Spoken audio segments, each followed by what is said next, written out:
just behind me. So I'll keep the camera off just so that there's no children on. Okay, looks like Gemma. Right, so we are on with recording, so that's fine. Okay, and I think, oh, has Gemma come back in? Gemma's left me. She is back in. Yeah. Good. Okay, so let me introduce myself again to some of you who might not have met me so far. I'm Carrie Allinson, or Carole Allinson. I like to be known as Carrie.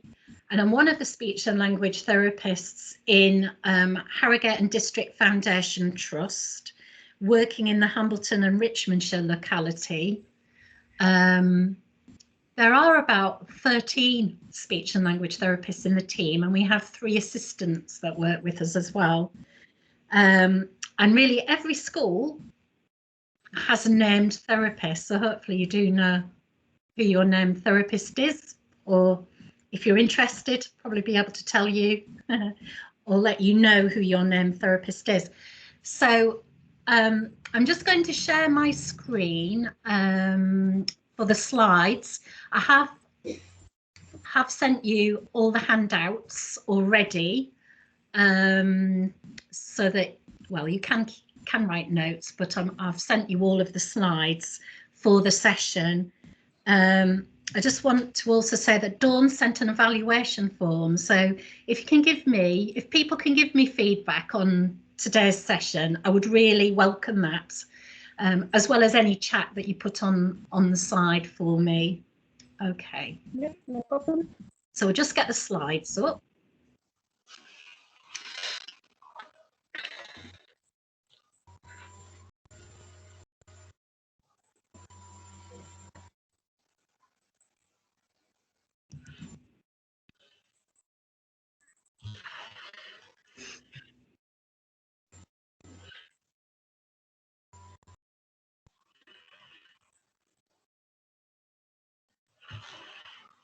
Okay, so I can see those, so hopefully you can see these now. Yeah, we can see them. Great, good. Okay, and I'm not seeing everybody in my bottom bracket again just now, so just speak up if there's any questions that you want to ask, then put them in the chat, or put your hand up, and let's try and make this as practical as possible for you. I just wanted to start with a question, actually, about whether you have children in your classes who have speech sound difficulties. Yeah. And also I just wondered about the age of the children that you have that are having difficulties, to know we have them come to us often, having had speech and language involvement. We've currently got a little girl in year 1 who's got quite profound difficulties that Shabana's gotten re-involved with for us, and we go through to about, at the moment, about year 3. Right. Okay, right. We've got a little boy who's almost 7, he's in year 2, and he has very profound speech needs. Yep. Okay, so let me show you the first slide in terms of what we're covering today, this afternoon. Okay, so we're going to look at the risk factors, red flags for school-age children who might have speech and language difficulties. I'm going to show you the international phonetic alphabet that the speech and language therapists use to transcribe children's speech sounds, just for information. We're going to look at speech sound development. Some people who attended training this morning, we had a look at the development of speech sounds, but I'm going to cover that again for those people who weren't at that training this morning. I'm going to look at the various types of speech sound difficulties that there are. So we'll look at those, but in particular today, we're looking at phonology delays and phonology disorders, but I am going to describe the different types of speech sound difficulties that you might come across so that you have that full awareness. Going to look at examples of targets that children might be set by speech and language therapists rather. But then what I'm going to take you through is where we start when we identify where we're going to begin with children, and give you an example of a typical speech sound program. Okay, and then we'll look at strategies for in class. Okay, so first of all, for school-age children, the risk factors that we're looking out for are when children enter school, or from 4 years, if family members can't understand 50% or more of children's speech, then we would be really concerned about those children and would want a referral. If strangers can't understand children's speech at around 4, then again, that's another reason. So, I mean, strangers could be just really thinking about teaching staff, people who are a little bit less familiar than family members, not being able to understand children's speech. And also, if a child at 4 has an unusual speech pattern, i.e. they don't have very many consonant sounds, their vowel sounds are not accurate, maybe they overuse one sound in particular, or have difficulty with lots of different sounds, then a referral would be indicated for any of those things. At 5, if a child is unintelligible, even in context, then we would want a referral. And children between 6 and 7, it's unusual for us to have not picked up children before age 6 or 7. But if you see a child of age 6 to 7 who has unintelligible speech or has an immature speech pattern, then we would want them referred to us. And children who have maybe unusual speech in terms of slushy. So by that I mean children who might have a difficulty with the s sound, hopefully that carries, s or sh, and they might actually say more of a sound and squeeze sound over the sides of their tongue, or place their tongue in not quite the right position. Once children get to 7, if those sounds haven't changed or altered, then referral would be indicated. And if you pick up a child having speech which sounds nasal all of the time, I don't mean just when they have a cold, I mean that it sounds like air is coming down their nose a lot, then they should be referred. Okay. So this is a diagram of the International Phonetic Alphabet and how it's organised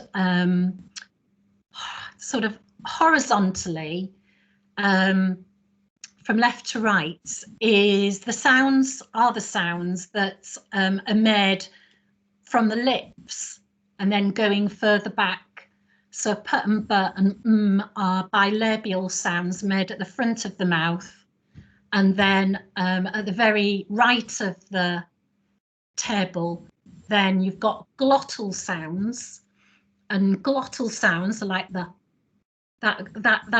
looks like a question mark is a glottal stop, and it's just, you hear it as a, I don't know if you even heard that, it probably doesn't carry, but it's an audible sound which is further back than a k and a g sound, and children sometimes don't put k and g on the ends of their words. They might use a glottal stop, and some of us might do that as well. We don't always sound out the very final sounds of our words.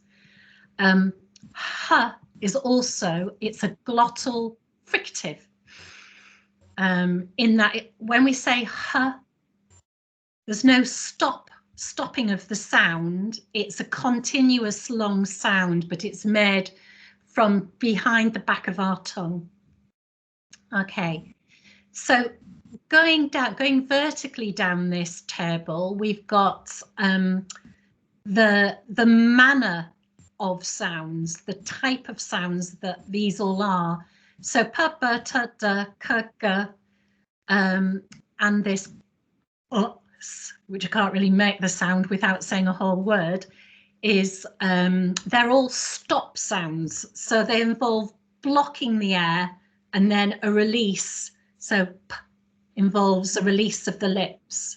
T is a release of the tip of the tongue against the hard palate. Nasal sounds, and we only get in the middle of words and also at the ends of words. And in terms of letters, that's represented by two letters, n and g. Okay. We have a flap.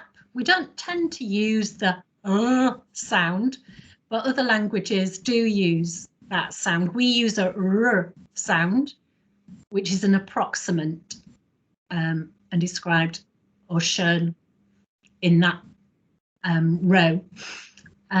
Okay, the fricative sounds. So these are the sounds which don't involve an obstruction of air. They involve two articulators coming close together and the air being pushed through.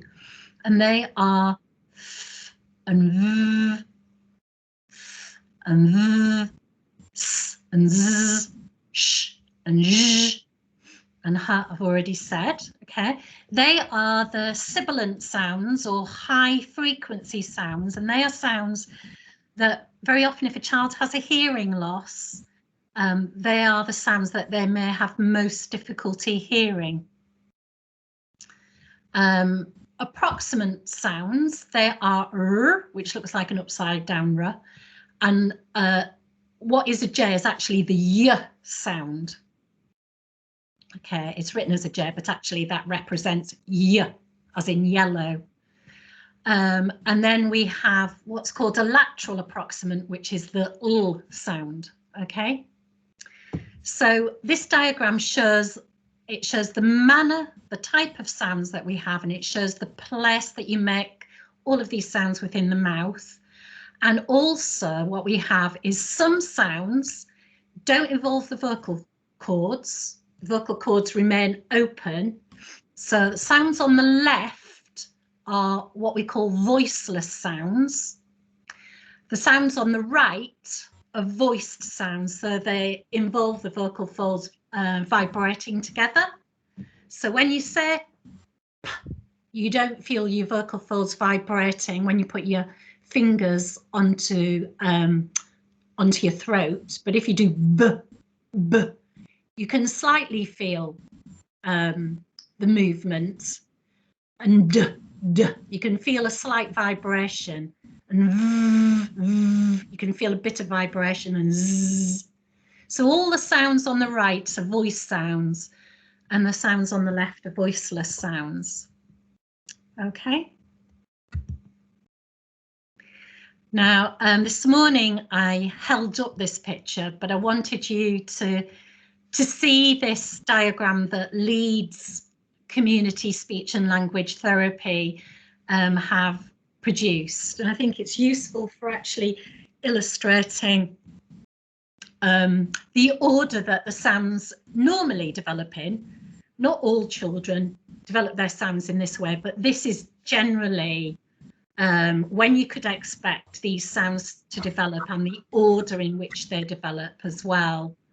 So in the first year, the lip sounds are developed and also the n sound as well. And then during the second year, a child would learn to use t and d, k and g, and the sound.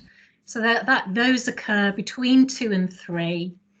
Between 3 and 4, you get the sounds f and s, l and y and z developing. And then beyond 4, the v, the sh, the ch, the y sound, and also j and j would develop as well, and th and the, and r, all developing, or you could expect them to develop after 5 years. Some children have these sounds sooner, but this is what we would expect generally, so that this can guide you in terms of whether you think a child's speech sounds are delayed. So if a child isn't using f at 3, it's not a worry, because children generally acquire f between, I should just say f and not put an on the end of it, generally acquire f and s between 3 and 4. So I think one of the things that we find in speech and language therapy is that people often aren't quite certain when to expect sounds to be in children's sound systems. So using this table is quite useful. Similarly, I've included, I'm not going to go through this table just now, because it's similar to the diagram that I've just shown you. It gives the order of the sounds developing and the age when 90% of children should have achieved those sounds. The only difference with this table is I've given you typical types of errors that normally developing children might make. Okay, so you can have a read through of those at your leisure.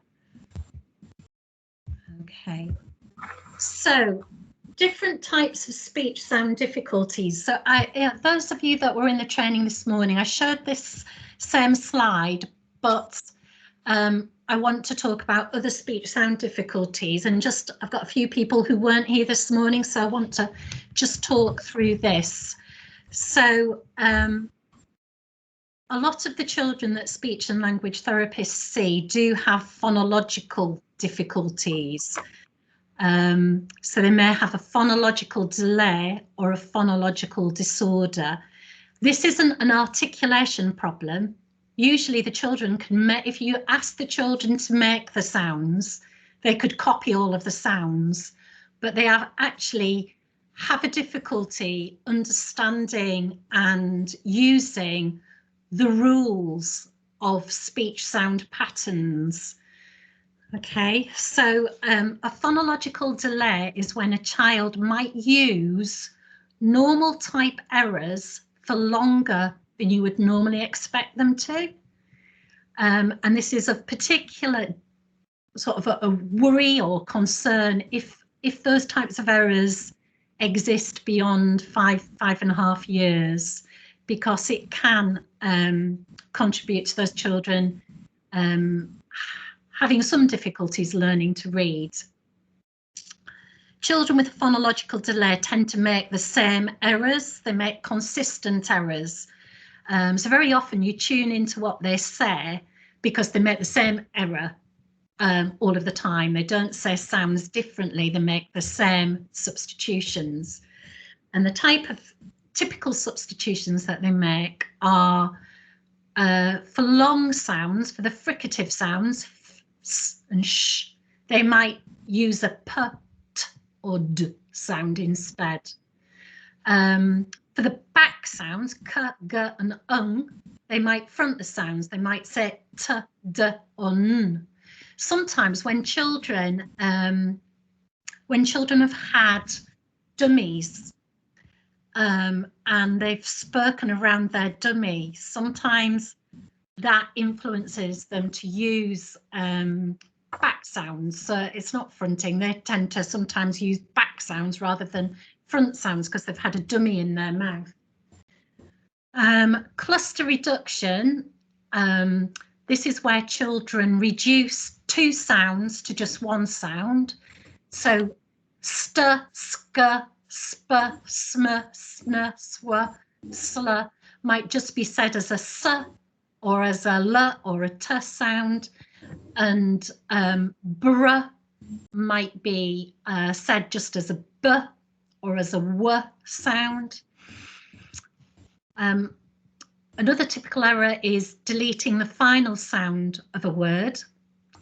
And there your example is saying fi for fish.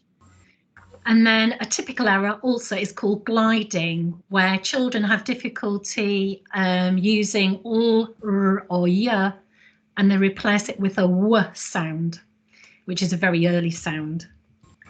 Okay, so phonological disorder is where children use unusual errors, and also they use inconsistent errors. So in trying to say maybe a t sound, they might say different sounds just about every time they say a word. So these children can be really, really difficult to understand. And a child with a phonological disorder which is inconsistent and unusual will have probably a persistent difficulty, certainly going on beyond 5, beyond 7, and they will be at risk of having literacy difficulties. And the types of errors that you might see, which are atypical, are backing. So I did just say with a dummy that children sometimes back sounds and say t, d, n sounds as k, g, and But some children without having a dummy actually just have a preference for using sounds at the back of their mouth. Children who omit, don't say the initial consonant sounds, that's very unusual. Children who use very few consonants only use vowel sounds. That is a disorder. If children have difficulty with vowels, that is very unusual, because usually the vowels are there from 3, well, they're well before 3, but usually they're accurate by 3. And if a child just has really lots of substituted sounds across the different types, so they might have difficulty with stops, they might have difficulty with fricatives, they might have difficulty with the approximant sounds, then that is a disorder. Okay. Do you have any questions about what I've just said? No, It all makes sense. yeah. So hopefully, thinking about sort of the children that you work with, that you see, from what I've described, you're probably aware of, like the typical types of errors young children make, and can see that for some children, they use those errors for longer, but also you might have experience of children who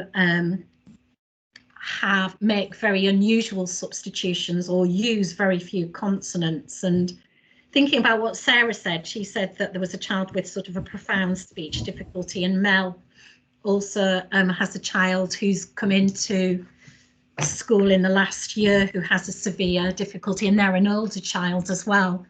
And we would want, really, usually we would want to pick up the children who have disorders, between 2 and 3 years. We really want to see them as soon as we can, because it is going to be a long-term difficulty, and it's not something that's going to resolve quickly. And given really it can have an impact on their overall learning, and particularly on literacy skills. So I want to tell you about the other speech sound difficulties that you might come across. So there are some children who have articulation difficulties where there's a very specific medical reason, structural reason for them having the articulation problem. So children who may have had a cleft lip or a cleft palate. Some children are not, usually children with cleft lip and palates, with screening now, children are, those difficulties are picked up before children are born, so perinatal. And there are pathways when children have to have surgery, which happens very early on. So really, we see fewer children who need lots of speech and language input with cleft palate and lip, very often because the surgery is being carried out very quickly. But sometimes holes in the palate are missed that a child might not have a visible cleft lip, and it may be that their palate hasn't developed properly, maybe it's a very small hole, and that might have an impact on a child's speech. Children might have significant tongue ties, but again, usually a significant tongue tie is picked up quickly because the child might have difficulties suckling and drinking.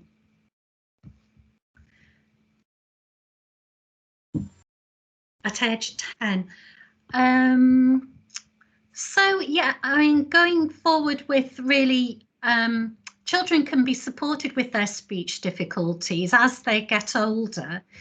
The hearing loss, a lot depends on what type of hearing loss it is and when it's occurred, whether a child had a hearing loss from birth, or I mean, some children have sensory neural loss, which is a permanent loss.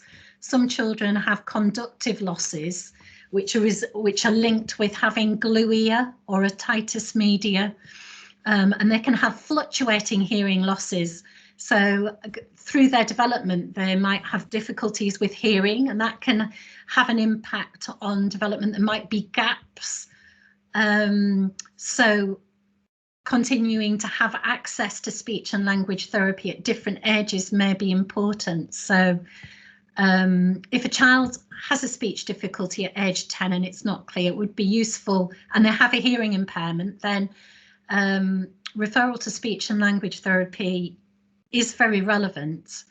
I had a meeting with the lead teacher of the deaf last week, because we're trying to link up more regarding children who have significant hearing impairment, and that doesn't mean a child that has a bilateral loss and is aided. It could be that a child has a significant unilateral loss, which is having an impact.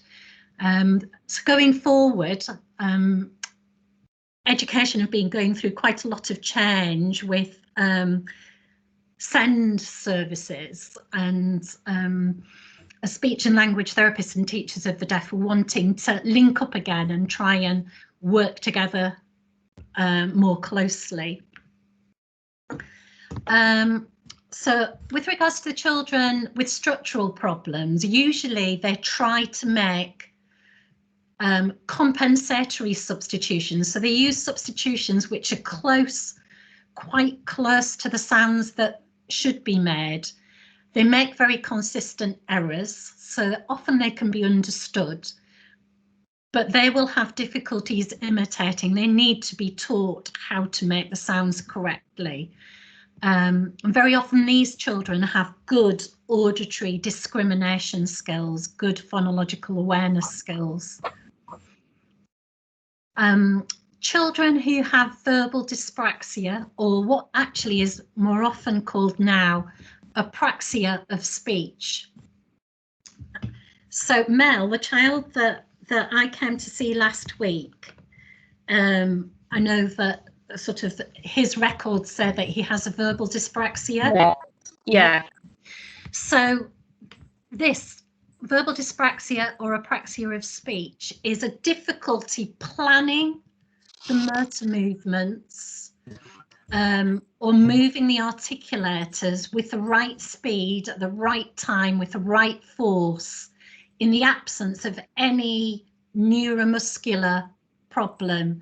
So there's no, for these children, there isn't a muscle weakness, there's no difficulty with turn of muscles, but there's a problem with the motor plan and the motor programming of speech sounds and coordinating the fast movements that are needed for speech. Children who have these types of difficulties, they have a difficulty with voluntary speech acts or speech movements, but they don't have a difficulty with involuntary movements. So an example of this is like sort of if a child went to lick an ice cream, they would be able to stick their tongue out, but if you ask them to stick their tongue out, they might not be able to do it. And it's because they haven't got a strong motor program for doing those movements, making those movements. So these children may have some difficulty making oral movements. If you ask them to purse their lips, they might not be able to do it. If you ask them to spread their lips, they might not be able to. If you ask them to move their tongue from left to right, they may have trouble doing that. And these children might have difficulty making single speech sounds and might have difficulty linking movements together and combining sounds together, and they might actually grope to make sounds. The types of errors they make are inconsistent. They'll do different things at different times, and their difficulty increases the longer sort of phrase that they try to use, if they try to use phrases. And they may have difficulties with using stress on words, getting rhythm through their words, getting rhythm through their speech. So childhood apraxia, verbal dyspraxia, is a long-term issue which really needs a lot of support and work. Okay. And the final type of difficulty that we have, so I haven't talked about hearing impairment here, but children with hearing impairment may have a phonological delay, a phonological disorder. They might be dyspraxic. They might have an articulation difficulty. They might have dysarthria. So they might have any of these difficulties. Okay. Dysarthria is, again, a motor speech disorder, but it results from neuromuscular weakness. So it's when there's been some paralysis or there's incoordination of the muscles needed for speech. And an example of this is children who have cerebral palsy, who experience maybe increased tone of muscles or reduced tone. They have floppy muscles, or they might have variable muscle tone. And these children have difficulties with their speech because they have weak speech muscles, and so their speech might sound slurred or distorted. They may have difficulties with breathing, with voice production, with intonation and resonance. And their intelligibility will be very, very variable. And they will have difficulties with both non-speech acts as well as speech. So they might have difficulties with swallowing and eating and drinking and coughing and chewing. No, dyspraxia isn't the same as a stutter or a stammer. Stuttering and stammering isn't a motor programming or a motor speech difficulty. There are different factors really behind stammering, but which is another training really. But it is all I can say really. A motor speech disorder due to a difficulty with developing motor programs is very different from a child who has a stammer.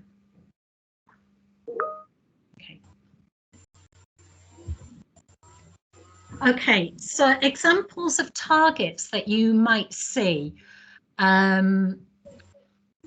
We tend to always have a long-term aim of really developing children's speech sound accuracy so that they can be understood and experience less frustration.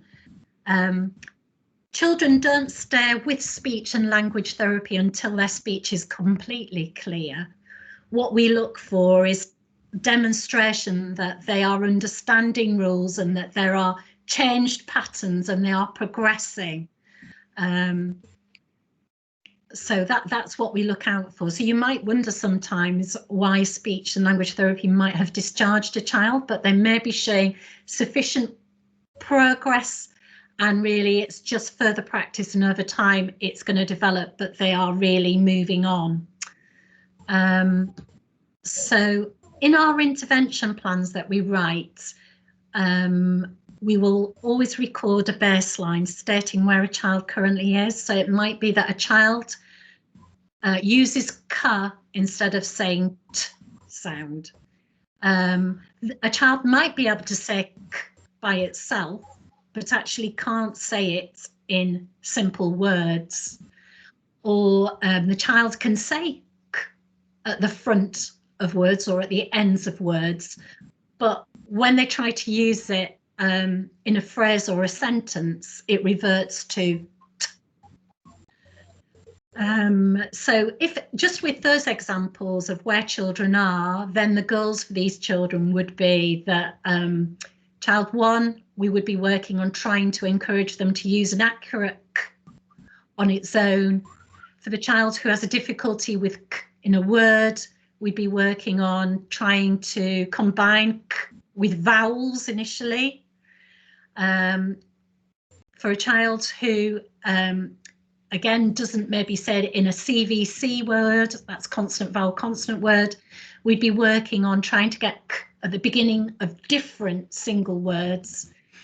And then for the child that maybe can use k in words clearly, but tends to make errors in their ongoing speech, continuous speech, we'd be trying to work towards them using it in simple phrases, in words, in simple phrases.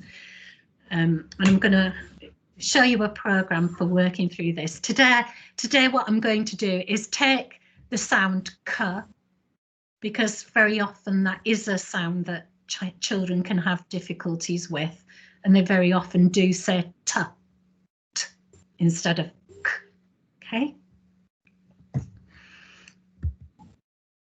So in speech and language therapy intervention programs, we always identify which sounds a child has difficulty with, and we would identify which sound we would need to work on first, or which groups of sounds we would work on first. Very often we do select one sound to work on, and it might be a sound that a child is able to articulate,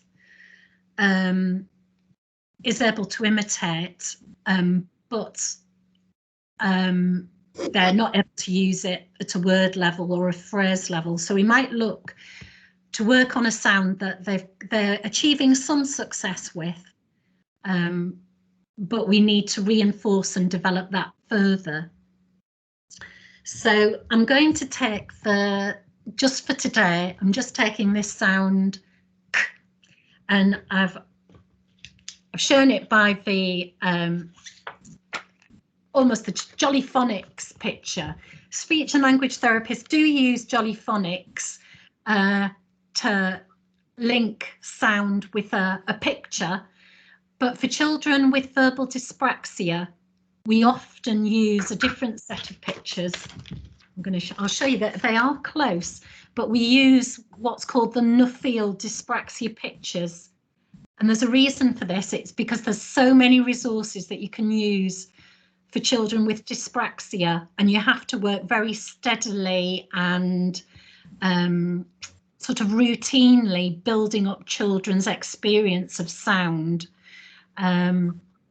So I'll just show you that in the Nuffield dyspraxia program, the k is a camera picture, but the t is a tap, just as in the Jolly Phonics.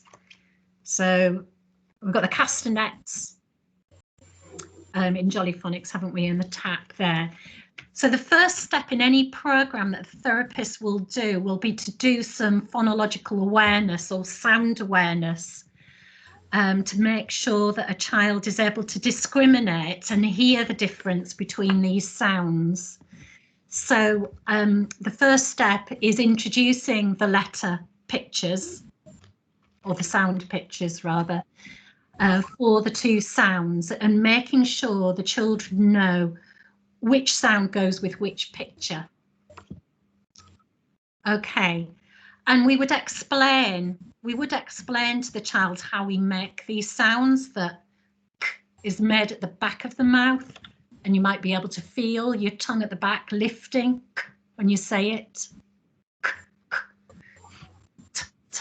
And when we say t, t, we can feel the tongue touching just behind the teeth. So we would describe to the child how we make the sound, and we would also, from giving you that information at the beginning of the table of sounds, the phonetic alphabets, we might say that the sound is a quiet sound. So t and k are both quiet sounds. They're not sounds that involve the vocal folds. So we'd say k is quiet and t is quiet. And then what we would do is we'd randomly say these sounds for the child to listen to and for them to point to which picture you have said, which sound you have said. So we're doing very basic discrimination at a sound level. Okay. So we could play games with that to try and make it a little bit more fun. So they're listening out for those sounds, and every time a child identifies a sound, maybe we might use Lego or blocks or jigsaw pieces, so that they build up the jigsaw each time they get something correct, that they're making something. You might put the pictures on the floor and they throw a bean bag onto the pictures rather than pointing, just to make it a little bit different. You might have you might place the pictures around the room. You might have lots of these, and they have to run to the sound when they hear it. If you have pop-up pirates, you can just play a turn-taking game where the child listens, and each time they identify a sound, they can take out a sword. Or they can actually try this for you. So they try and say the sounds, and you listen to them and you identify what they've said.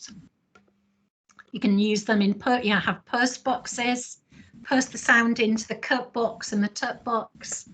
You can also duplicate these pictures and play snap with them, and have you saying each of the sounds. And when the children hear you say two sounds that match, when they hear you say k and k, they say snap. So you're just getting them to listen out for these two sounds. And you could make a scrapbook of words that start with k, if k is the target sound that we're after, and that end with k as well, so that you're helping them look out to identify words that have k, and it can be kicking k or curly k.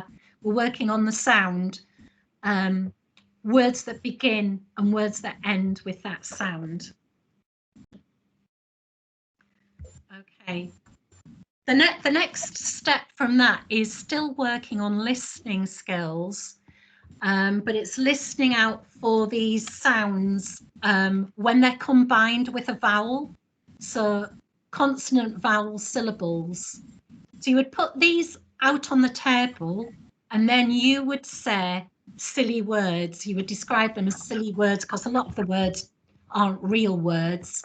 You would ask them to listen to you, and when you use t at the beginning of the word, they've got to point to the t, rather, this one. When you say words beginning with k, they've got to point to the k card. And you would just say key, tea, car, tar, tie, and as many different combinations of a consonant with different vowels. They can be long vowels and they can be short vowels. You're asking the child to point to the picture of the sound at the beginning. And if they find it difficult, trying to make your car sort of exaggerating the k sound or exaggerating the t sound, sa. So you hold on to it to try and help them a little bit, and then fading those prompts over the time.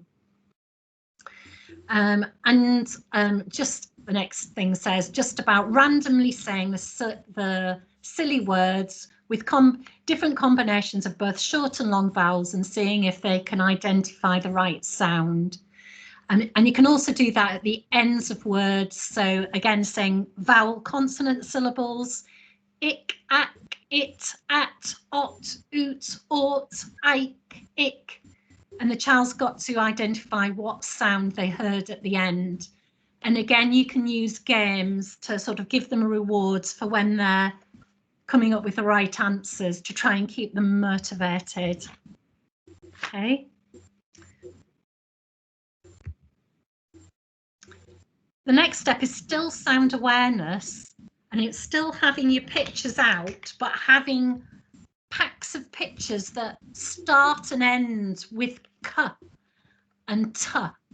And you would show the words one at a time, and the child has to listen and identify which sound is at the front of the word or the first sound of the word. And again, just like I said before, exaggerating the sound. If they find this difficult, you might need to help them initially and then fade the prompts over time. And you can also do that with listening to whole words, CVC words with t and k at the end. Okay, and again, using jigsaws, using tower of bricks, each time the child identifies which sound is at the front correctly. And moving on from this, in all of the examples I've been giving you just now, you would be saying the words for the child in the main, but a sort of higher level skill is for the children to turn over the picture, you not saying the word, and they have to place the pictures under the right sound, whether the word starts with t or k. It's called silent sorting, so they're having to do it quietly in their head, working out which sound the word begins with. Okay, so all of those are awareness and discrimination, phonological awareness activities.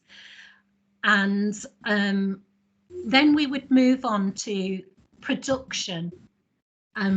When we were sure that children were discriminating well, we would work on saying the k sound. So we'd work on them imitating the k sound and trying to see if they could repeat it lots of times. Okay, and again, description's really important. Using a mirror with them, using, if you've got an iPad, using an iPad with them. And you might get them to listen to you, and just then they have to say whether you're saying the k sound correctly. Okay.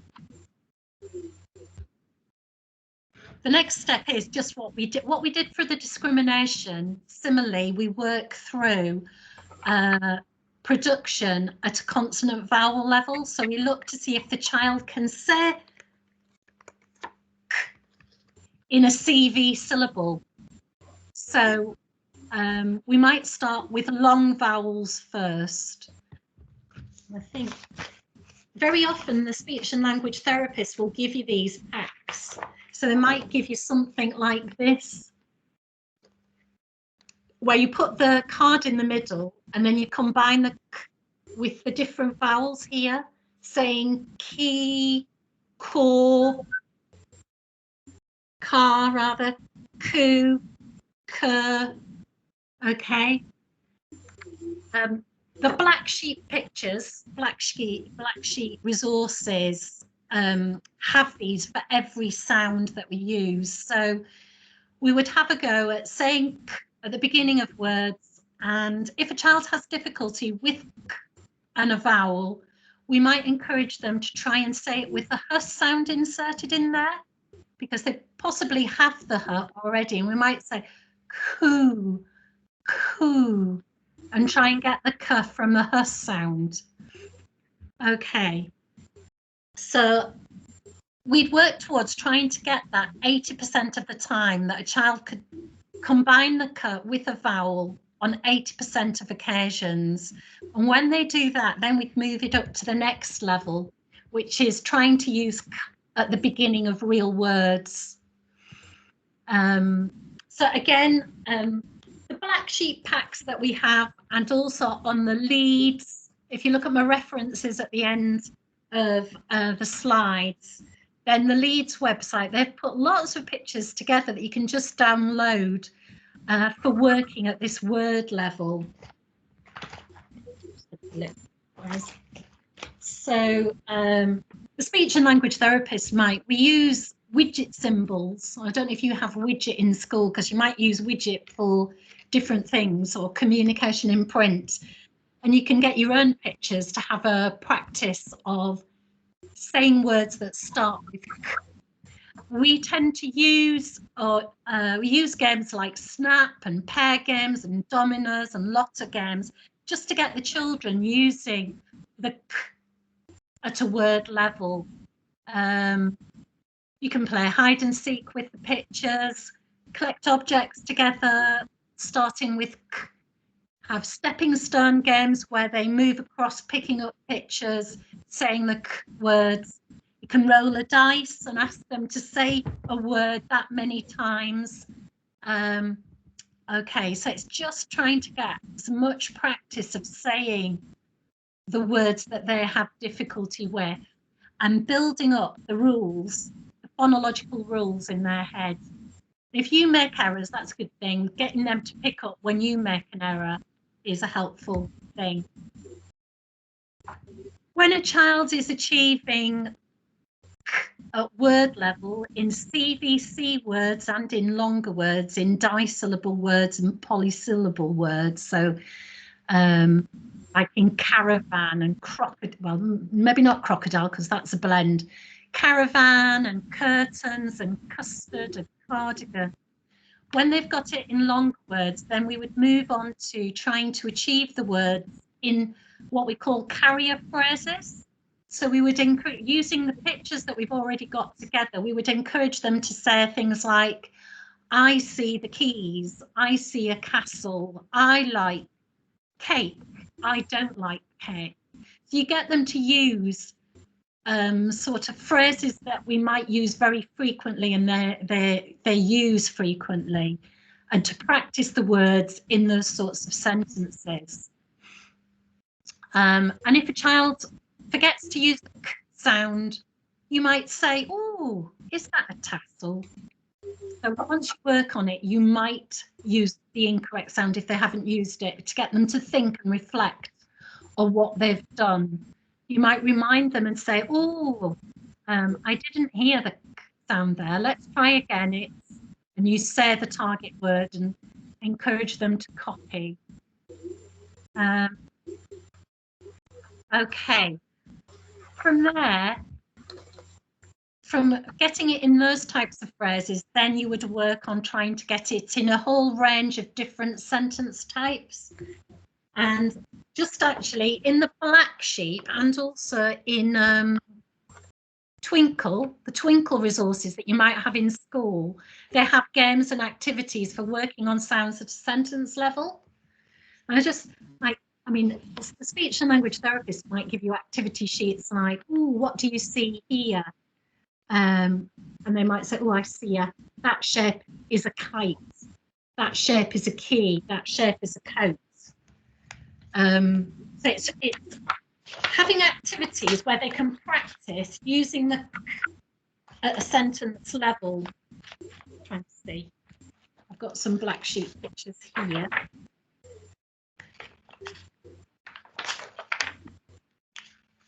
So you might have here's an example of a monster activity where there's foods to cut out and the children feed the monster the different foods. And so they say, oh, the monster's eating cauliflower cheese and carrot sticks, things like that. So we work through this, gradually building up the child's ability to use the sound at the next level. And the level beyond sentence level is generalizing it into their speech, which can sometimes they use it in the sentences that they've practiced in sessions, but they still find it difficult to attain in spontaneous speech. And really the best thing for practicing is just doing games. If you've got opportunity to play any games, like memory games and I Spy, and getting them to use the word so that they use it over and over again. And you might, I mean, actually, one of the things is thinking about, are there names of teachers, children in a class whose name starts with those sounds, and that you give them the target that every time they say the teacher's name, you want them to use that sound. And you can try and attain generalization through setting them reading tasks or writing tasks. Look out for the word in the story. I want you to use these words in a story. Maybe you could set them 3 words that you want them to use in a week, and you want them to tell you about those words.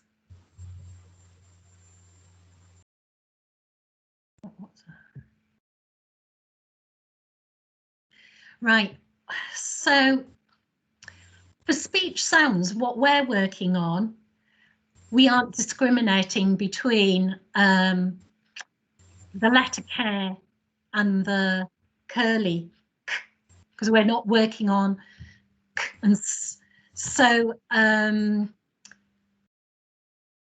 is probably going to be a later skill, because what we're working on is the sound discrimination. So I would imagine that really, I'm just thinking in terms of when you introduce those 2 letters to children, what is the order that you're introducing them at? Is the letter K, does it come first before the letter curly K? I can't remember.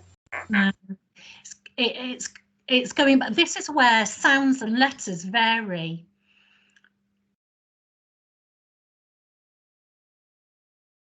So in terms of from a speech sound point of view, then we're looking at children discriminating between K and T between the ages of 3 and 4. Whereas for the, you know, if you're working on the letters, it's going to be later, isn't it? Okay. I'm not an expert in letter acquisition, so Yeah. yeah. So it depends on what you're looking at. I mean, sort of, yeah, just that discrimination, isn't it, in terms of thinking about spelling. Okay. That's curious. Okay. Yeah, you teach the discrimination later. Okay.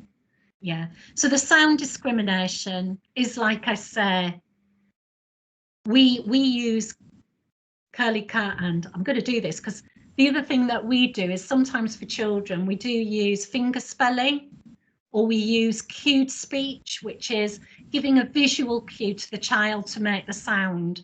So it can be an additional visual cue for making sounds. Okay, so what I've just gone through is how we work through sounds. On the production side, I've just gone through sound in initial word position, but we would do exactly the same for sounds in the final word position. Okay, well, I have just about finished, so that's fine, Jill. Okay. Yeah, so we would go through that process of the sound in isolation, then vowel with a consonant, then CVC words getting the sound in final word position, then getting it in a carrier phrase, then working it into a sentence, and then trying to generalize it. Okay. And in selecting sounds, like I say, we might look for sounds that a child already has some success with, or it may be that we start with a sound which will immediately have a big impact on their intelligibility. Or if children have failed to use some of the early sounds, and we need to get that into the system. So, but therapists should tell you and give you that information about which sounds they're prioritising. And they might come to you to see, you know, if you have a feeling about that too, in terms of just really sort of what's happening in the classroom. So this final slide, it is the same slide that I showed this morning, which is just about strategies for class, because for children who have speech sound difficulties, then we have to go at their pace, supporting the development of their speech sounds. So we can only go as fast as they can cope. So for helping support you understand their speech in the classroom, then these are the general strategies that every speech and language therapist would suggest to you. To encourage, well, to use a diary and to encourage the parents to write information so that you are supported in knowing what's happening, what are the key things that are happening in a child's life. So should they mention anything and you don't understand them, that you maybe will have some context for what they say. Asking parents for the names of significant family members and pets and other things that the child might want to talk about. Giving, when children talk, making sure that you can have a face-to-face with them, to notice their facial expression, to notice the gesture, encouraging them to use gesture to get their message across and to use their environment to go and get things.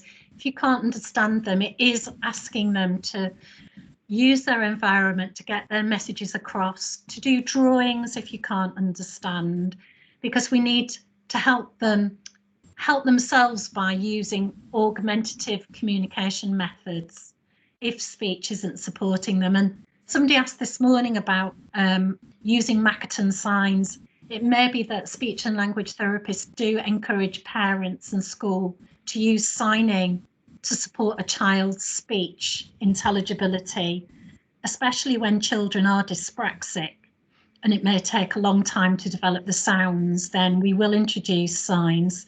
And signing doesn't prevent a child from learning speech sounds, because the center of the brain for the hands is right next to the center for speech for the face and lips.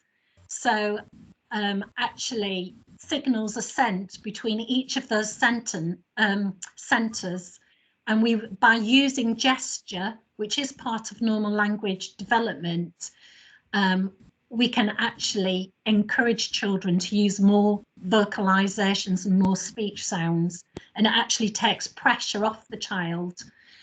So they're not just focusing on the speech sounds, and the speech can just develop. So encourage children to tell you in a different way if you're not understanding. Ask questions to find out more. Try to not ask too open questions, because there is a chance you might not understand what the child says. So try and ask closed questions to enable you to understand what the child says. If you know the words that a child is trying to say, model the target words for the child so they're always hearing the correct model. And praise them for any attempt that they make, but especially for accurate use of sounds. Okay, and just that final slide is Black Sheep Press, that website that I've given. Black Sheep Press produce a lot of different and specific worksheets for sounds that you as a school might want to look at. The speech and language therapist will give you some activities from Black Sheep Press, but we're not allowed to copy everything. There's a license restriction on how much we can photocopy. Twinkle, we're tending to use Twinkle more than we ever have.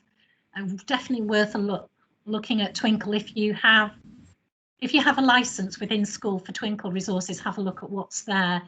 And the Leeds community, I wish we had a site like Leeds, but we're a much smaller speech and language therapy department, and they do have some excellent downloads for speech sounds.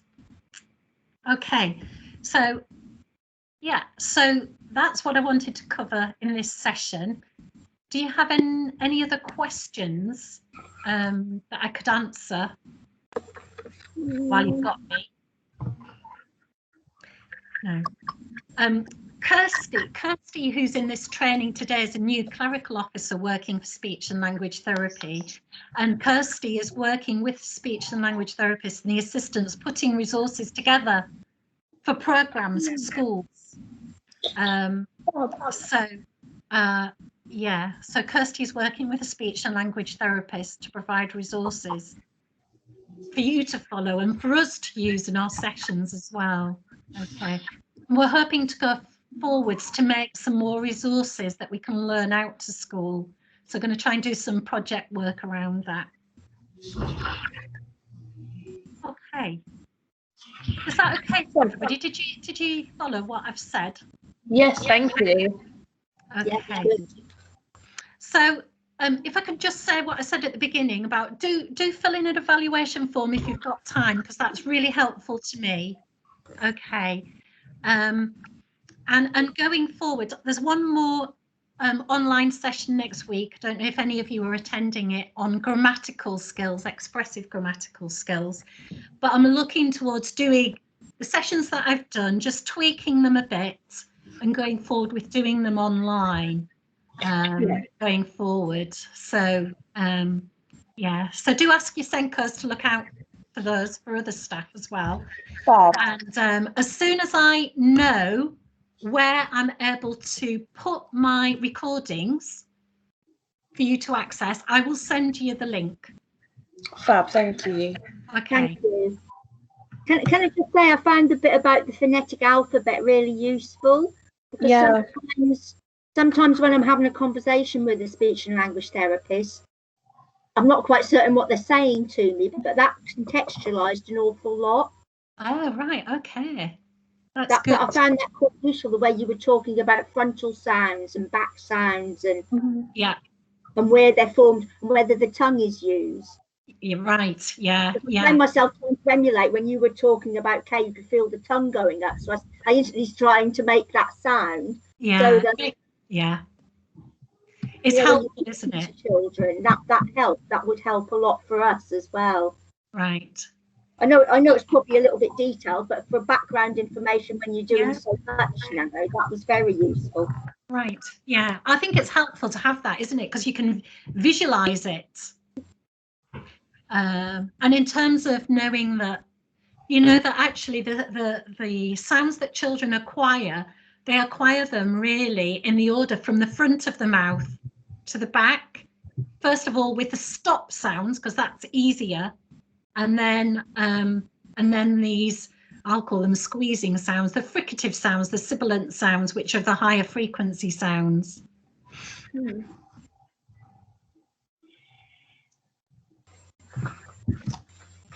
Okay. Yeah. Good. See, Liz is typing something there.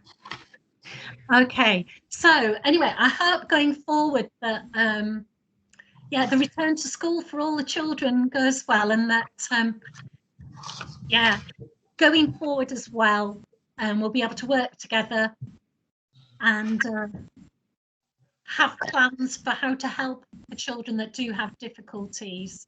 Not only the children that had difficulties before, but other children that might have difficulties now. Yeah. Just because of opportunities, really. Yeah. Thank you. Fab, thank you. Okay. All right, good. If you need a volunteer for your singing speech, you want to do a trial, let me know. Oh, we will. Right. Definitely we will.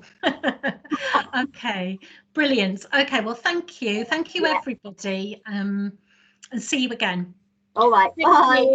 Okay, Bye. bye. Bye.